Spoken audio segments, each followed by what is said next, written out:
Ek dink baie keer voel dit vir my ek weet minder as wat ek meer weet van die Bybel.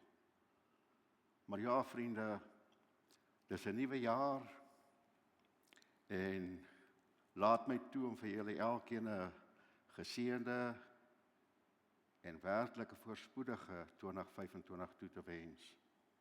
My wens is dat die Here op 'n besondere wyse in hierdie jaar met ons as 'n gemeente sal wees en ons sal seën en ons sal bekragtig sodat ons werklik hier in Kimberley bekend sal wees as harmonie. Die gemeente wat in harmonie leef in die teenwoordigheid van die Here en dat ons 'n lig sal wees vir Kimberley. 'n Lig wat die duisternis sal verdryf en wat die koninkryk van die Here sal bevorder. Ons het nie afkondigings nie soos wat u nou reeds gehoor het. Dis skoolvakansie, die meeste van ons mense is met vakansie en hulle die skole is nog gesluit, so daar's geen aktiwiteite nie. Maandag, môre gaan die kerkkantoor daarin weer open en dan is hulle weer terug in die tuig. So as jy enige navrae of enige probleme het, kan jy die kerkkantoor kontak. Ons vra voorbidding vir tannie Drietjie de Wit en hulle gesin. Oom Bill is in die week wat verby is oorlede. En ek het met hulle gesels in die week. Die troostdiens sal oorstaan totdat Dominee Estiaan terug is. So het hulle my meegedeel en maar dink aan hulle vriende aan u gebede in hierdie tyd. Dit is 'n moeilike tyd. Tyd van verlies en 'n tyd van hartseer.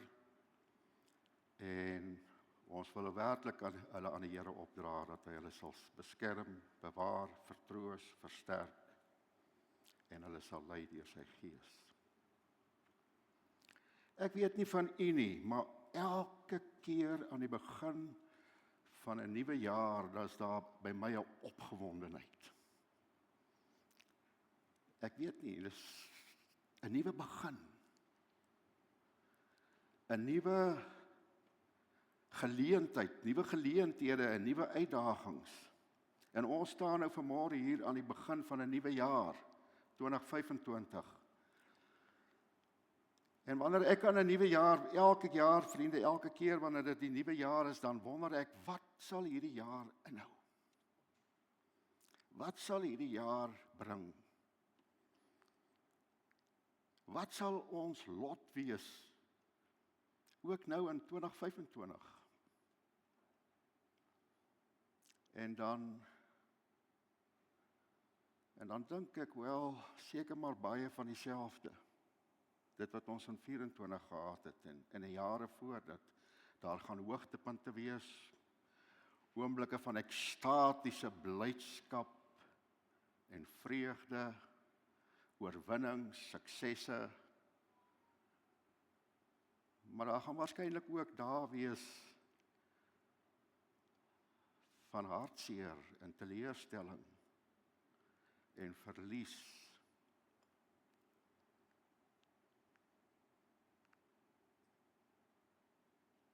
Maar dan dink ek by myself, vriende, tog, ondanks die feit dat ons in 'n gebroke wêreld leef, en ondanks die feit dat ons in hierdie jaar wat voorlê inderdaad seker ons hoogtepunte sal hê, ons oomblikke van blydskap en genot en vreugde, dat ons tog ook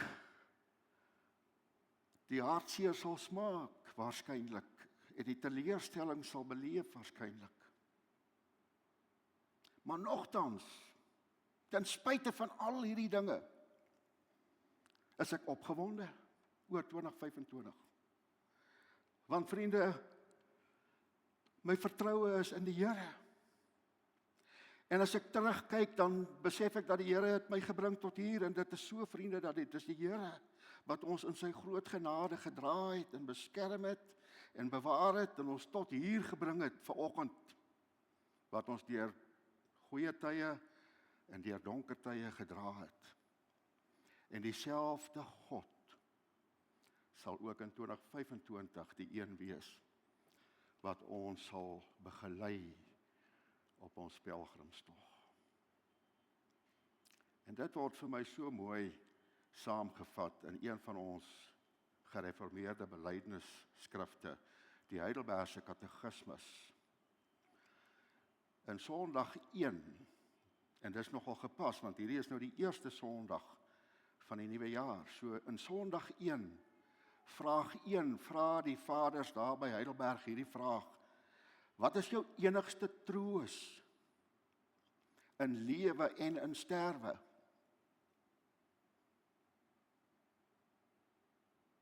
Het jy al daaraan gedink?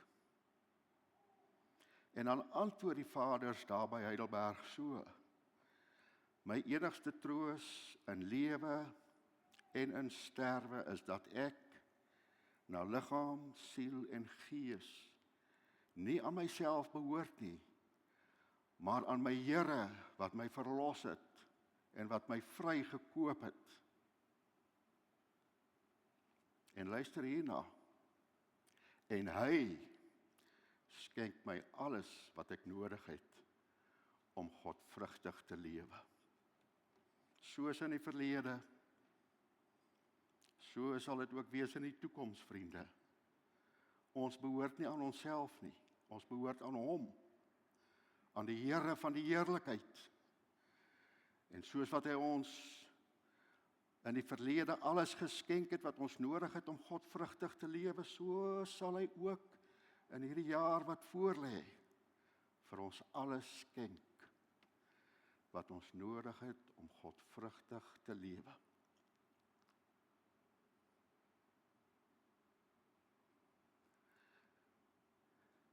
En alhoewel onsigbaar is hierdie God waarvan die Katekisme spreek, vanmôre hier in ons midde teenwoordig. Die Vader, die Seun en die Heilige Gees is hier by ons. En daarom kan ek met groot vrymoedigheid vanmôre vir julle groet, vriende, in die naam van daardie God. Genade vir julle en vrede van God ons Vader en die Here Jesus Christus ons Here, deur die kragtige werking van die Heilige Gees. Amen.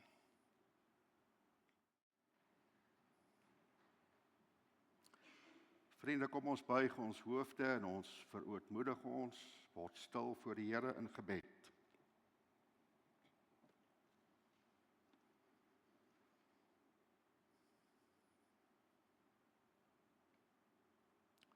Wonderlike en aanbiddelike Heer, ons is vanmôre hier in hierdie plek bymekaar op hierdie pragtige en heerlike oggend om met U self te ontmoet. Dit is nou U, Here, wat ons begeerte vanmôre is. En soos wat die reën daar buite geval het en die aarde benat het en die heerlike koel lug ons almal verfris het, so wil ek bid, Here, dat U in hierdie erediens vanmôre met elke een van ons sal ontmoet en dat die reën van God se liefde en genade en die Here se heerlikheid vanmôre ook op ons sal neerreën, Here, sodat ons U naam werklik kan verheerlik. Ek wil bid, Here, dat U op hierdie besondere dag ook by hulle sal wees wat nie saam met ons hier kan wees nie. Ons dink aan hulle wat siek is, ander wat werk, ander wat weens ander omstandighede nie hier kan wees nie. En my gebed is, Here, dat soos wat U vanmôre hier in ons teenwoordigheid is, dat U ook daar by hulle op 'n tasbare wyse U self sal openbaar en dat hulle U teenwoordigheid sal ervaar. Ek bid ook, Here, terwyl ons aan die begin van 'n nuwe jaar staan, dat U ons as 'n gemeente sal seën En dat hierdie jaar nie maar net nog 'n jaar sal wees nie, maar dat dit werklik 'n jaar sal wees van vrugbare diens in die koninkryk van God. Seën die kerkraad, seën elke kommissie en elke struktuur wat daarop ingestel is, Here, om u lig te laat skyn in 'n donker wêreld. Ek dink aan ons leraar, Here, dat u hom ook op 'n besondere wyse sal seën en bekragtig deur die Heilige Gees, sodat u werk hier in Kimberley volvoer kan word. Ek wil ook vra, Here, dat u in hierdie dag elkeen van ons harte sal aanraak deur u woord. Ja, terwyl ons nou hier by mekaar is, om na u woord te luister, Here, vra ek, gee ons vanmôre elke een van ons 'n geheiligde oor, sodat ons kan hoor wat die Gees van die Here aan die gemeente wil sê. Ja, Here, open ons blinde oë sodat ons kan sien die heerlikheid van u krag en genade in Christus Jesus, ons verlosser. En daarmee saam, Here, gee ons 'n gewillige hart, dat ons nie net hoorders van die woord sal wees nie, maar dat ons inderdaad sal uitgaan en doen soos die woord ons beveel. Doeners, daders van u woord. Want dit is alleenlik wanneer ons dit doen, Here, wanneer ons in totale afhanklikheid van u en in absolute gehoorsaamheid aan u uitgaan en leef tot eer en verheerliking van u naam, dat ons ligdraers in hierdie wêreld is, en dat ons lig so kan skyn, dat die mense u goedheid en u genade kan raak sien, en u naam kan verheerlik. Heilige Gees, versterk my in hierdie oomblik, sodat die woord wat ek moet spreek, sal uitgaan in krag en in genade. In Jesus naam. Amen. Vriende, ons skriflesing is uit Matteus 4, en ons gaan enkele verse daar lees, Matteus 4 vanaf vers 12 tot vers 17. Toe Jesus hoor dat Johannes in hegtenis geneem is, Johannes die Doper, in hegtenis geneem is, het hy na Galilea teruggekeer. Hy het Nasaret verlaat en in Kapernaum by die see gaan woon, in die gebied van Sebulon en Naftali, sodat die woorde vervul sou word wat deur die profeet Jesaja gesê is: land van Sebulon en land van Naftali, die pad langs die see, oorkant die Jordaan, Galilea van die heidene, die volk wat in duisternis woon, het 'n groot lig gesien. Vir hulle wat in die gebied en die skadu van die dood leef, het 'n lig opgegaan. Van toe af het Jesus met sy verkondiging begin en gesê: bekeer julle, want die koninkryk van die hemele is op hande. Tot sover. Hierdie gedeelte wat ons lees, vriende, vertel die verhaal van die verkondiging, die begin van Christus se openbare bediening, wanneer hy die woord begin verkondig. Nou Matteus skryf sy evangelie hoofsaaklik vir Joodse gelowiges, Joodse Christene en ook ander Jode wat nog twyfel in hulle harte het of hierdie Jesus werklik die Messias is wat sou kom, die verlosser van Israel, en daar nog twyfel by hulle bestaan. Hy skryf vir hulle. En daarom vind ons by hom dat hy elke aspek van die Here Jesus se lewe van voor sy geboorte reeds, toe dit deur die engel aangekondig is, die koms van hierdie kindjie, dwars deur sy lewe, elke saak wat die Here aanraak, elke woord wat hy spreek, elke daad wat hy pleeg, die genesings, die vrymaking, die bande wat hy breek, ook sy dood en sy opstanding uit die dood, al hierdie gebeurtenisse bring Matteus in verband met die Ou Testamentiese voorspellings, die profesieë. Daarom sien ons by hom dat hy dikwels in sy evangelie skryf dat iets het gebeur, die Here het iets gesê, of die Here het 'n daad gepleeg, 'n genesing, sodat vervul is die woorde van die profeet. Aanhoudend kom dit by hom na vore. Sodat vervul is die woord wat deur Jesaja gespreek is, soos wat ons nou in die gedeelte wat ons gelees het vind. En 'n ander belangrike ding wat ek ook net vinnig kan uitwys is, ons sien dat Matteus praat van die koninkryk van die hemele, terwyl die ander evangeliste praat van die koninkryk van God. En ons moet nie verward raak, die vriende, hierdie is die sinonieme. Die koninkryk van God en die koninkryk van die hemele is dieselfde saak. Maar die feit dat Matteus nou praat van die koninkryk van die hemele, spruit juist daaruit dat die Jode huiwerig was om die godsnaam te gebruik. En daarom wanneer hulle na God verwys, het hulle dikwels gesê die hemel of hemele. En wanneer Matteus nou hier sê dat die Here Jesus verkondig, bekeer julle, want die koninkryk van die hemele is op hande, dan is dit eintlik die koninkryk van God wat op hande is. Die koms van die koninkryk van God. Nou vriende, Johannes die Doper het reeds hierdie selfde boodskap gepredik.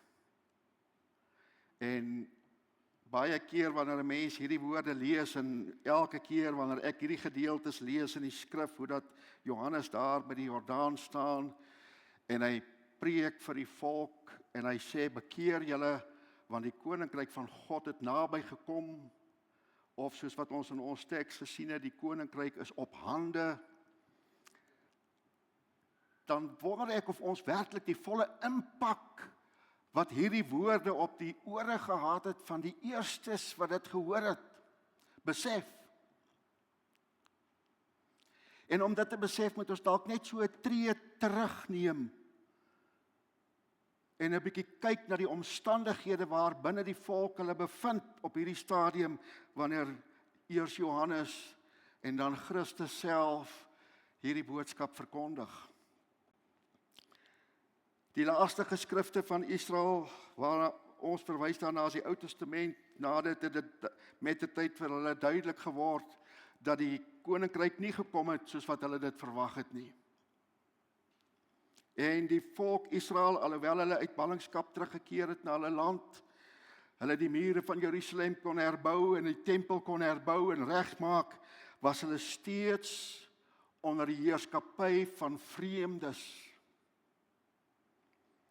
En dit, vriende, het hulle gegrief.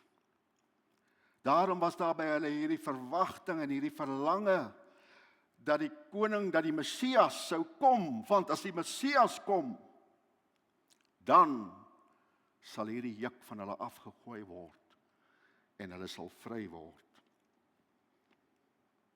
Later gedurende die tyd van die Makkabeërs het die volk erge vervolging ervaar. Antiochus Epiphanes, die Griekse keiser of heerser, het 'n verskerpte poging aangewend om die Jode te vergrieks as ware, om hulle in te lyf in die Griekse kultuur en in die Griekse gewoontes en in die Griekse godsdienste. Daarom het hulle die heilige geskrifte van die Jode verbrand. Hulle het die tempel ontheilig. Hulle het die sinagoges toegemaak sodat die Jode hulle eie geskrifte kon lees en bid in hulle eie sinagoges nie. En hulle het pogings aangewend om die Joodse godsdiens as ware te laat verdwyn, sodat net die Griekse godsdiens met al die Griekse gode sal bestaan. En hierteen het die Jode geweldig in opstand gekom. Die Makabeërs veral het sterk gerebelleer en hulle het in opstand gekom hierteen, maar elke keer wanneer hulle in opstand gekom het, het dit gelei tot erge bloedvergieting vir die Jode. Hulle is onderdruk. In 63 na Christus het die Romeinse generaal Pompei Judea ingeneem en hulle onder die Romeinse heerskappy geplaas.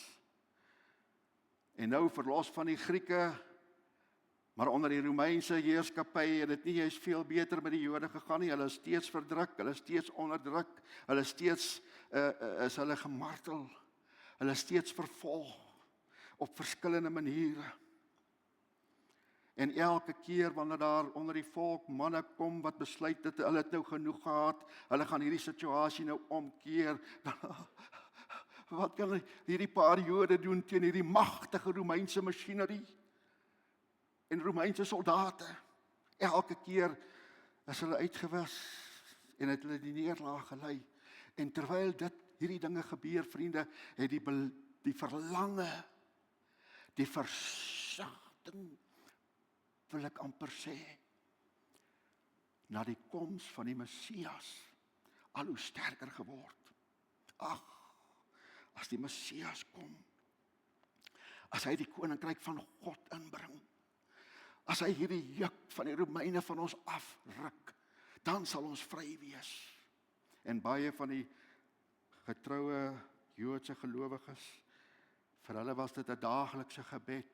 Ag, Here, stuur die Messias, dat hy kom. En dit is in hierdie atmosfeer, vriende, wat eers Johannes en dan Paulus die koms van die koninkryk van God verkondig. En om dinge erger te maak vir die Jode, vir 400 jaar, is daar 'n doodse stilte uit die hemel. Geen profeet, geen woord van bemoediging van die Here af nie. Geen profeet wat soos 'n Jesaja of 'n Elia of 'n Jeremia of 'n Micha van ouds kan opstaan en sê, so spreek die Here, skep moed Israel. Nee, doodse stilte. So in die tyd, vriende, toe die Here Jesus met hierdie bediening begin waarvan ons hier lees in Matteus 4, was die land 'n kookpot van opstandigheid, van politieke onstabiliteit. Dit was eintlik soos 'n plofstoestel wat enige oomblik kon ontplof. En nou verskyn 'n man, en die boodskap wat hy bring is, bekeer julle, want die koninkryk van God is op hande. Dis hier. En ek kan my indink, die verbuistering byna, maar ook die verwagting, die skeptisisme, maar ook daardie hoop, kan dit wees? Is dit nou? Het die tyd uiteindelik aangebreek, dat die koninkryk gevestig sal word? Dat ons vry sal wees van die onderdrukkers. En vriende, die probleem was, die koninkryk was op hande, die koninkryk het gekom, maar dit was 'n ander koninkryk, 'n anderster koninkryk as wat hulle verwag het. Maar ek wil tog net vinnig, wil ek afwyk en 'n oombliekie stil staan by die geografiese inligting wat Matteus met ons deel, wanneer hy sê dat die Here Jesus het in Galilea sy verkondiging begin. En 'n mens kan nou wonder, die seun van Dawid, die koning wat kom, Waarom nou Galilea? Wat bekend gestaan het as Galilea van die heidene. Waarom nie Bethlehem nie? Waarom sou die Here Jesus nie sy bediening in Bethlehem begin nie? Hy's daar gebore as die seun van Dawid. Hy is die koning wat op die troon van Dawid sou sit, sê die woord. En sy koninkryk sal wees tot in ewigheid, vir altyd. Sou Bethlehem dan nie die mees geskikte plek wees om sy bediening te begin nie? Het die profeet Micha nie juis van Bethlehem voorspel nie en gesê, en jy, Bethlehem Efrata, al is jy gering in die streke van Juda, uit jou sal daar vir my een kom, iemand om 'n heerser in Israel te wees, 'n heerser, 'n koning, koninkryk, uit Bethlehem. En ons weet dat die Here Jesus in Bethlehem gebore is, vriende, sodat daardie skrif inderdaad vervul is, soos wat Micha dit voorspel het. Maar nou verkies hy Galilea as die plek waar hy sy bediening begin, waar hy sy verkondiging begin, bo Bethlehem. 'n Mens kan wonder, maar wat van Jerusalem? By die tempel. Jerusalem was die sentrum, die godsdienstige sentrum van die volk gewees. Daar, tussen die priesters en die skrifgeleerdes. Waarom het hy nie daar begin met sy bediening nie? Nou, Galilea, vriende, het gelê aan die noordweste van Palestina. Dit was 'n digbevolkte gedeelte en daar het baie nie-Jode gewoon tussen die Jode. Vandaar het dit die naam gekry Galilea van die heidene, omdat daar so baie heidene tussen die Jode gebly het. En daar begin hy sy bediening. En vriende, Matteus natuurlik laat ons nie in die duister nie. Hy sê vir ons waarom. Hy sê vir ons sodat die woord wat Jesaja gespreek het vervul kan word. Die land wat in duisternis is, het 'n groot lig gesien. En dit is Galilea van die heidene. En hy haal aan, vriende, uit Jesaja. Uit Jesaja 9 vers 1, en daar lees ons, die volk wat in duisternis ronddwaal, het 'n groot lig gesien. Hulle wat in 'n stikdonker land woon, oor hulle het 'n lig geskyn. En dit is die woorde wat Matteus nou hier aanhaal om te sê, dis waarom die Here Jesus sy bediening begin in Galilea, nie in Jerusalem nie, nie in Bethlehem nie. Maar as ons daardie gedeelte in Jesaja gaan lees, vriende, en ons lees 'n entjie verder, 'n gedeelte wat Matteus nou nie aanhaal nie, dan lees ons in Jesaja 9 vers 5 hierdie woorde.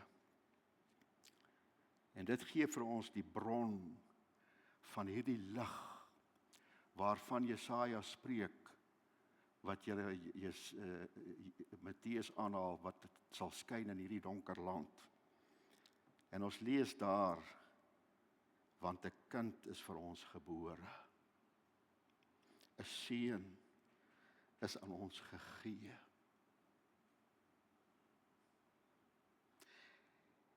Die heerskappy is op sy skouer.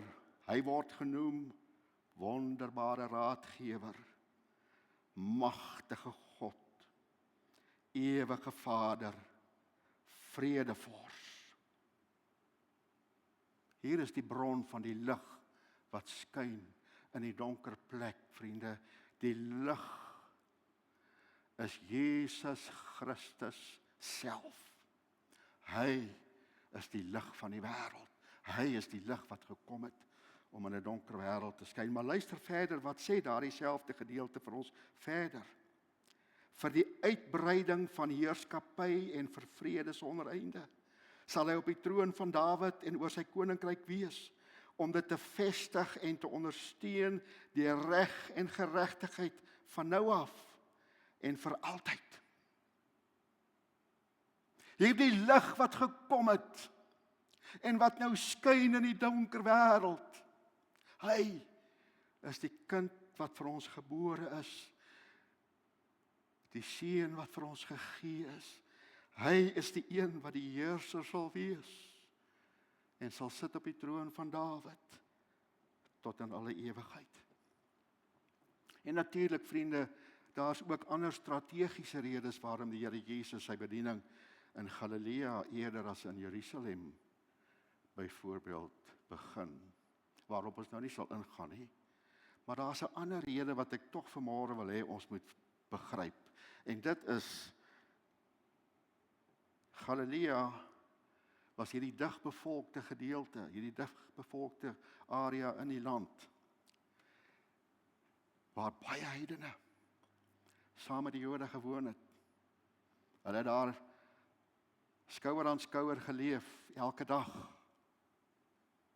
En ek glo, vriende, en ek is sekerlik nie verkeerd nie, dat die Here Jesus begin sy bediening in Galilea van die heidene, omdat die goeie nuus van die koms van die koninkryk van God nie slegs vir die Jode is nie, maar vir almal, vir alle mense,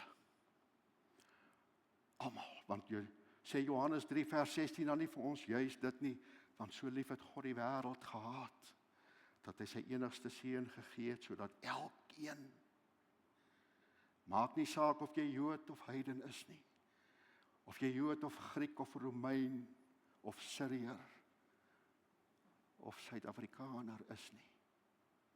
Elkeen wat in hom glo, nie verlore mag gaan nie. Die duidelike boodskap wat hier uitgaan, vriende, is dat die koms van die koninkryk is goeie nuus vir alle mense. Daarom in die Openbaring lees ons van die skare wat voor die troon van die Here is, en dan sing hulle 'n nuwe lied vir die lam.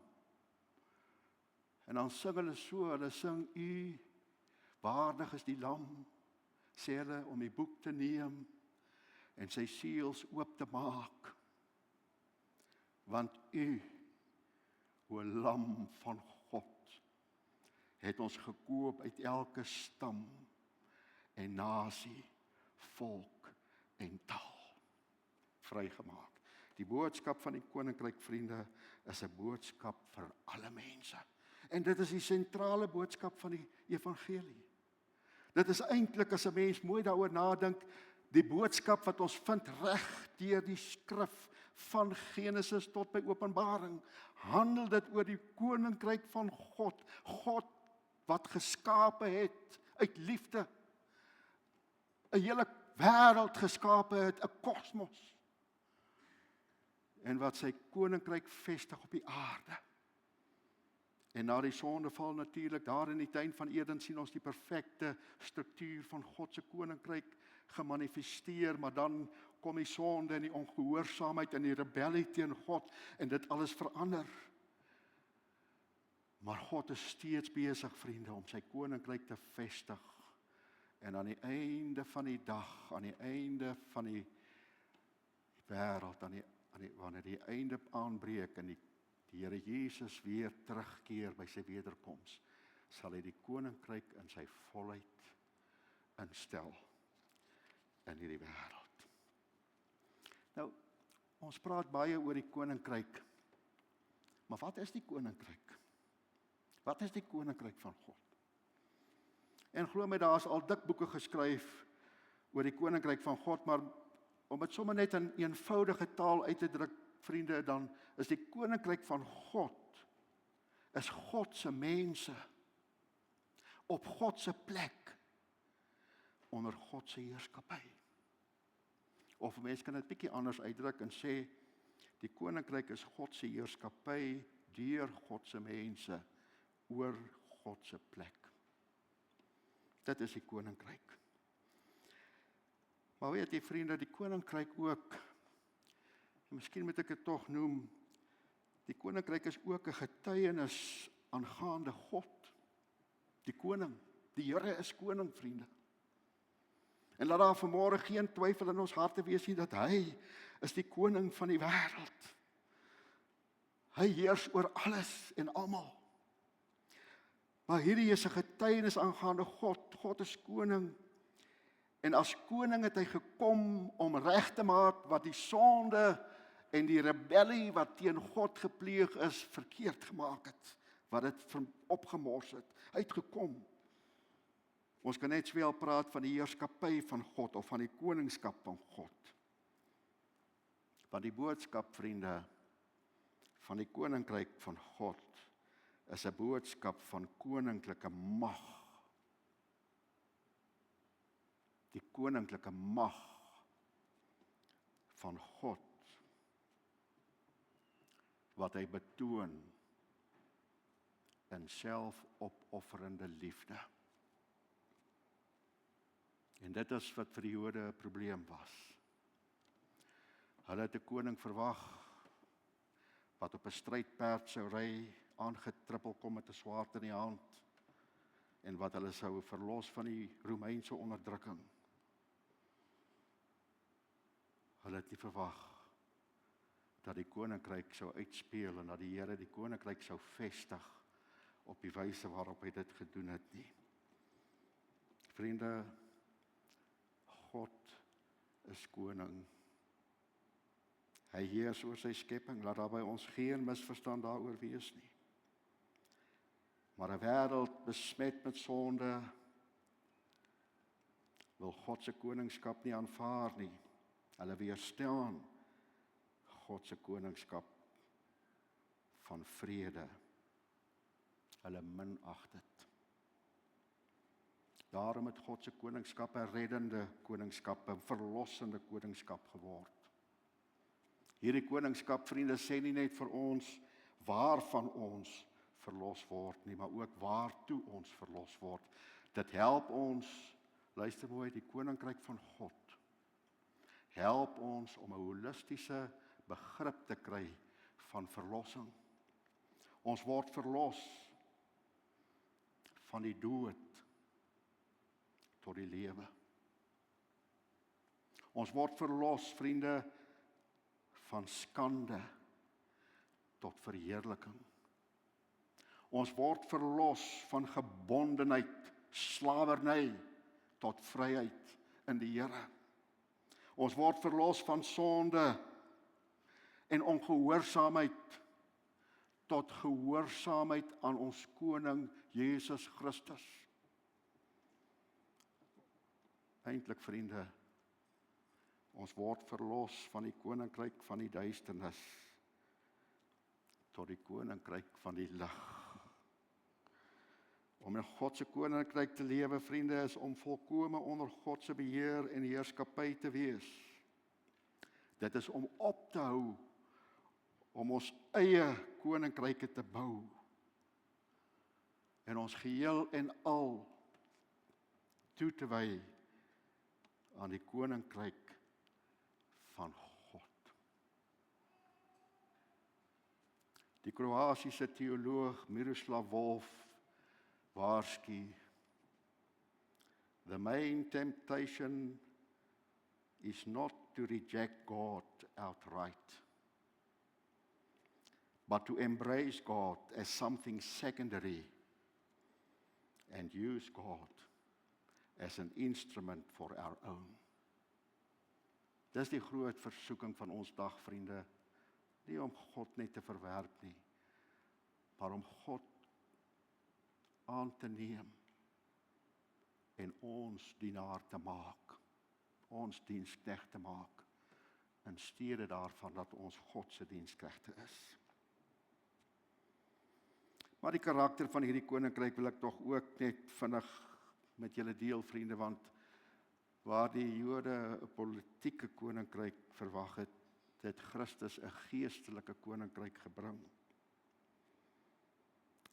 Die boodskap van die koninkryk is verrassend teenstrydig en dit sny teen die grein van alle wêreldse koninkryke. Want die koninkryk van Christus, vriende, is gebou op genade en dit word bevorder deur meelewing en empatie. In hierdie koninkryk, vriende, is die troon 'n kruis en die koning heers deur selfopofferende liefde. Die konings van hierdie wêreld tree anders op.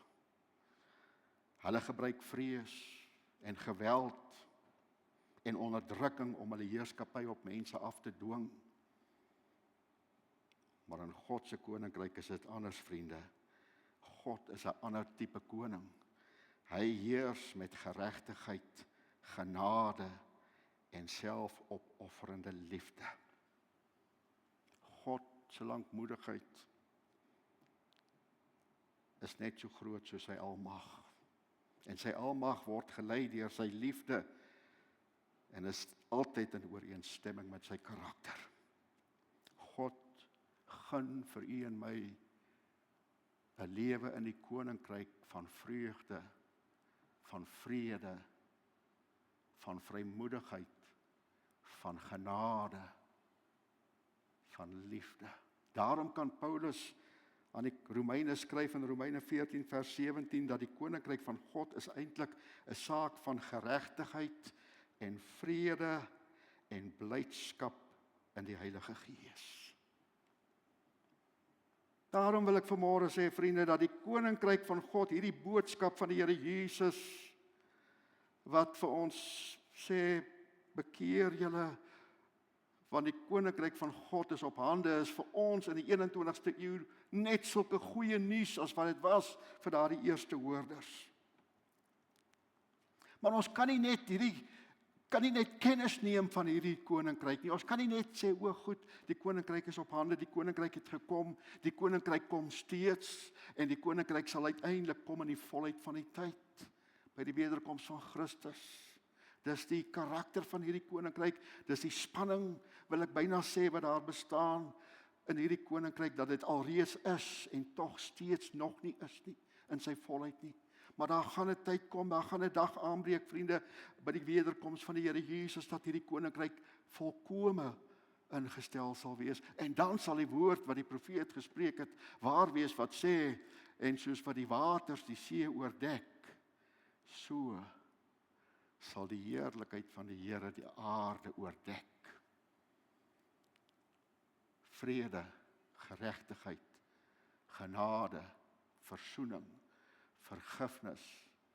Hierdie, vriende, is die atmosfeer van die koninkryk van God. Maar ons kan nie vanmôre daarby stil staan en net sê, goed, ons neem kennis en dan draai ons om en ons stap weg nie.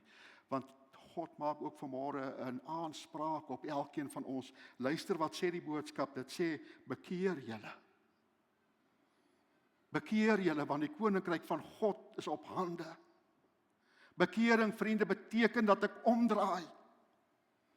Dit beteken 'n verandering in koers. Dat ek wegdraai van die duisternis en draai na die lig. Dat ek die werke van die duisternis agterlaat. En dat ek die werke van die lig doen. Dat ek wandel in die lig van Christus. En hierdie bekeer, vriende, is eintlik nie 'n enkele, dis nie 'n eenmalige gebeurtenis nie. Hierdie is eintlik 'n aanhoudende.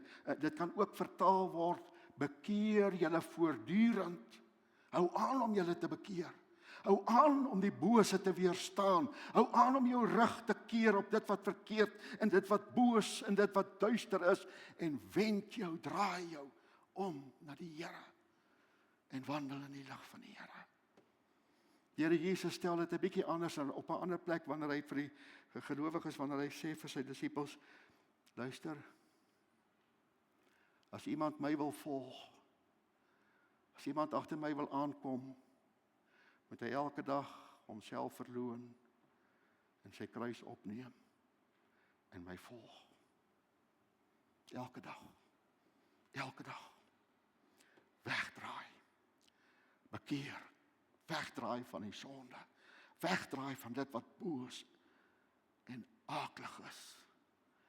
En te draai na die Here, na die lig van die evangelie van Christus. Mag die Here ons help, vriende, om ook hierin getrou te wees. Amen. Dierbare Here,